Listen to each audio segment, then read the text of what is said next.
challenges 16 years ago with that idea in mind, to build a global network of researchers, scientists, and innovators, and to identify the most important problems so that we could focus their collective brain power on these problems.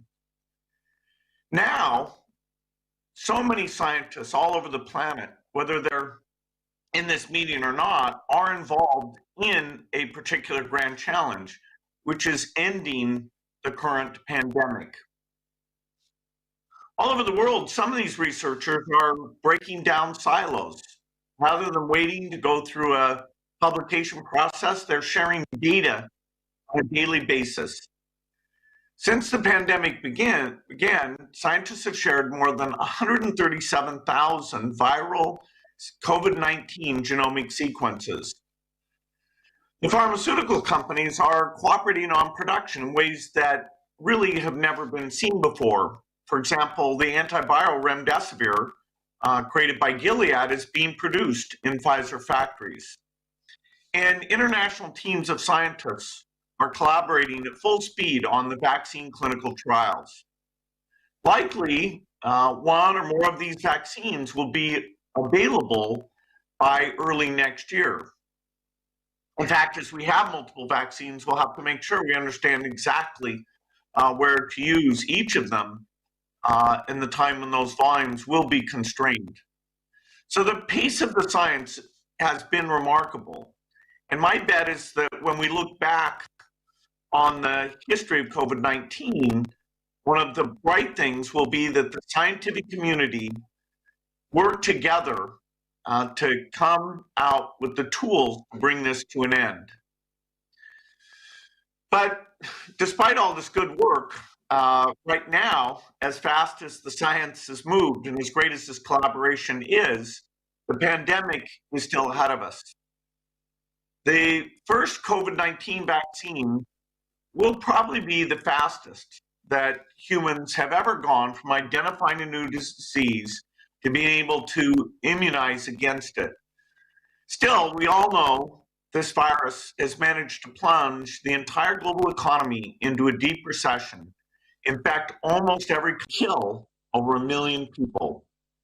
As we hopefully enter the final chapter of this pandemic, we have to start asking, how can we do better before the next one?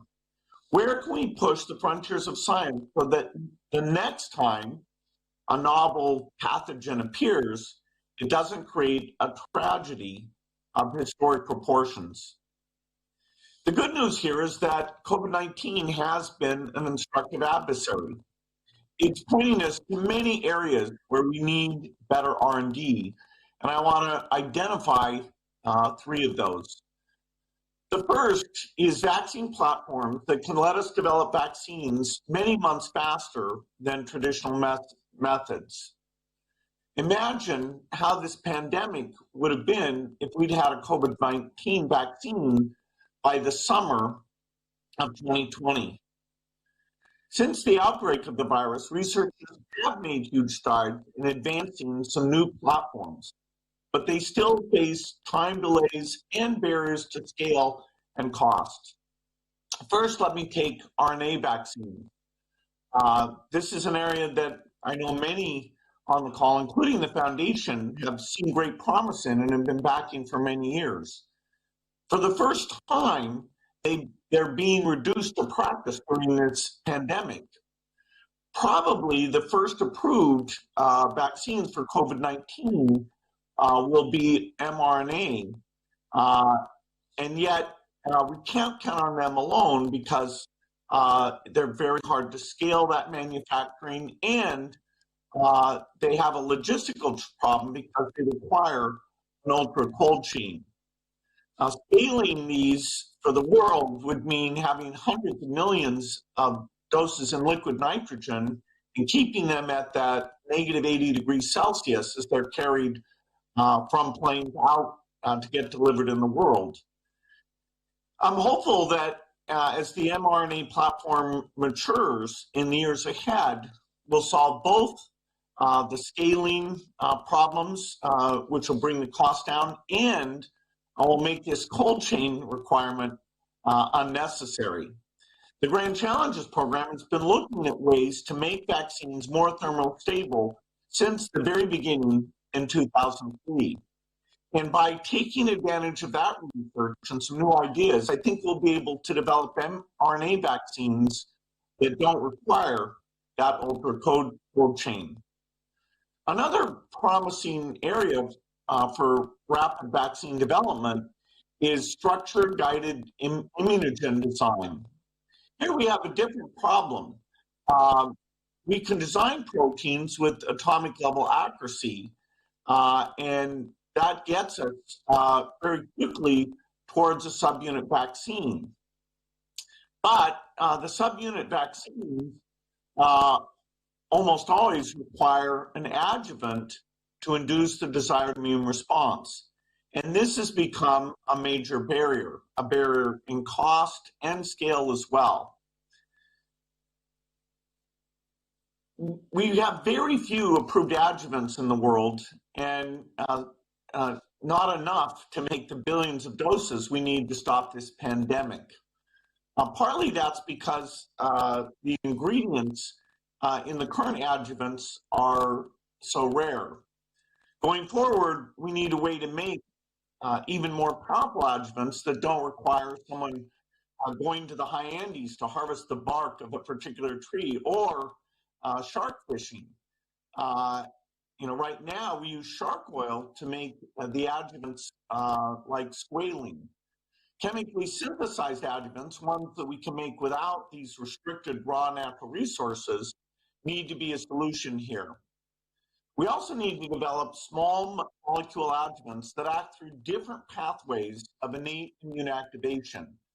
These will offer a broad range of options for driving the type and duration of immune response, which we really need for the difficult vaccine challenges that we've been working on for a long time, specifically HIV, tuberculosis, and malaria. So more risk is required to advance new adjuvants, and I do think we can make huge progress on this in the next 5 years. The second area that's very important is monoclonal antibodies. This is an area where we also need more research. Platforms for generating, isolating, and analyzing monoclonals have come a long way, and we're seeing that during COVID-19. It's month 10 of the pandemic, and we're already getting some efficacy data in humans. And compared to the past, that's incredibly fast. Still, monoclonals also face challenges in the time delay to get to scale, as they're currently manufactured with mammalian cells. It takes many months to go from the seed to high-scale manufacturing. But it's possible that different production approaches, using perhaps fungal cells or plants, we could see a 5-fold reduction in that production lead time. And there may even be different ways to produce monoclonal that are cheaper and faster. Nucleic delivery platforms have the potential for accelerating response times even more. And this is an approach I'm personally quite excited about, because it would eliminate that step of having to make the antibody proteins and instead just use the body, given the genetic sequence, to make the antibodies itself. And so you, once you're dosed, would become the monoclonal factory. A third area that we need much better innovation in is diagnostic platforms. COVID, because of the asymptomatic transmission, has shown us that if we want to block change of infection, we can't just look at the people who are symptomatic. In the United States, 3 out of 4 people infected with COVID-19 are never diagnosed. Usually that's because they either have mild symptoms or none at all. And so given the difficulty of getting to testing and the limited scale we have with current techniques, these people are never diagnosed, and so they don't change their behavior and reduce the spread. Even sometimes when people are tested, the results come back negative because some of the tests are not sensitive to small amount of virus. But of course, those people often, as the virus grows, they infect people. So the diagnostics are letting us down. Right now, the current business model is based on finding people with symptoms, and we need to change that. We need sensitive and specific diagnostic for asymptomatics, and we need to make it easy to access. The good news is that the technical piece, the PCR testing, is sensitive and specific. PCR finds that needle in the haystack. A lot of our challenge, though, is the logistics. One vision is that we should have a test kit that we can spread out into the community, either into medicine cabinets or community centers, pharmacies. It would just be a Q-tip swab and an envelope.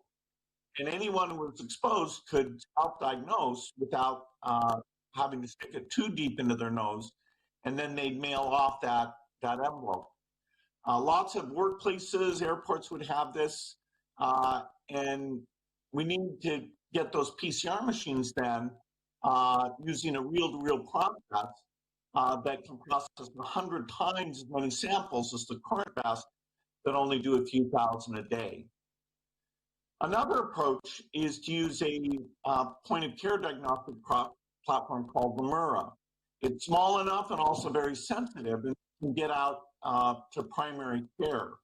Also, it's even portable, so a health worker might be able to bring it into the community itself. So diagnostics is another key area that we need to be far better next time around. I'm optimistic that given the scale of this pandemic, although we weren't ready this time, we'll learn from our mistakes and do far better in the future. I'm optimistic about this because so many of you are working at the forefront of the areas I've talked about, and that includes vaccines, diagnostics, and therapeutics. For this whole 16 years, the Grand Challenge community has joined forces to apply the best science to the world's most important problems. And I think if we continue to push science forward in the ways I've described, we'll not only solve the world's great challenges, current challenge, the pandemic, but we'll also help with other diseases, and we'll be ready for the next one.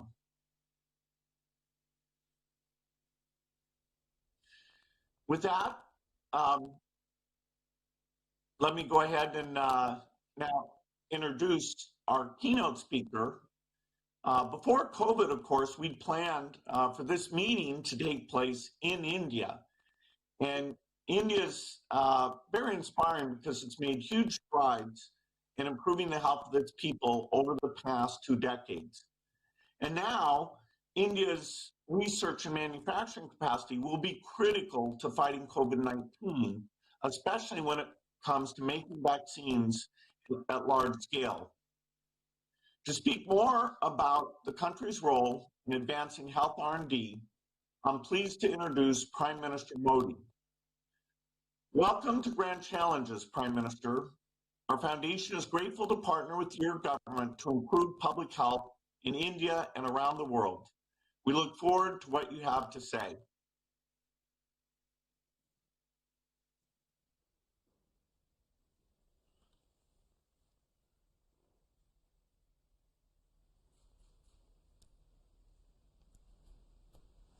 Namaste. Melinda and Bill Gates, Union Minister in my cabinet, Dr. Harshvardhan, delegates from across the world, scientists, innovators, researchers, students, friends, I'm happy to be with all of you for the 16th Grand Challenges annual meeting. This meeting was to be held physically in India, but in changed circumstances, it is being held virtually. Such is the power of technology that a global pandemic did not keep us apart. This program has continued as per schedule. This shows the commitment of the Grand Challenges community. It shows a commitment to adapt and innovate. Friends, the future will be shaped by societies that invest in science and innovation. But this cannot be done in a short-sighted manner. One has to invest in science and innovation well in advance. That is, when we can reap benefit at the right time. Similarly, the journey to these innovations must be shaped by collaboration and public participation. Science will never prosper in silos. The Grand Challenges program has understood these ethos well. The scale of this program is commendable. In 15 years, you have engaged with several nations. The nature of issue addressed is diverse. You have combined bright global talent to address problems such as antimicrobial resistance, maternal and child health, agriculture, nutrition, wash, water, sanitation, and hygiene. Friends, it has taken a global pandemic to make us realize yet again the importance of teamwork.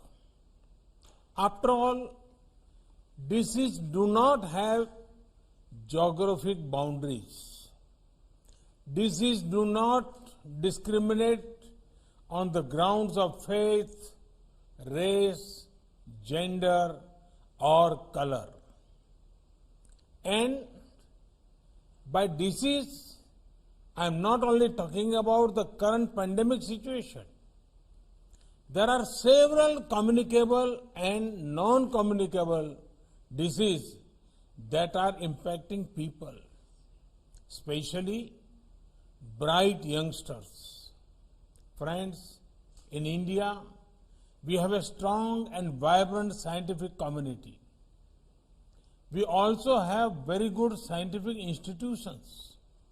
They have been India's greatest assets, especially during the last several months while fighting COVID-19. From containment to capacity building, they have achieved wonders. Friends, India's size, scale, and diversity has always made the global community curious. Our population is almost 4 times that of USA. Many of our states are as populated as other nations in Europe and Asia. Yet, thanks to a people-powered and people-driven approach, India kept its COVID-19 death rate very low. Today, we are seeing a decline in the number of cases per day and in the growth rate of cases. India has one of the highest recovery rate of 88%. This happened because India was one of the first countries to adopt a flexible lockdown when the total cases were just a few hundred. India was one of the first to encourage the usage of masks India actively began to work on effective contact tracing.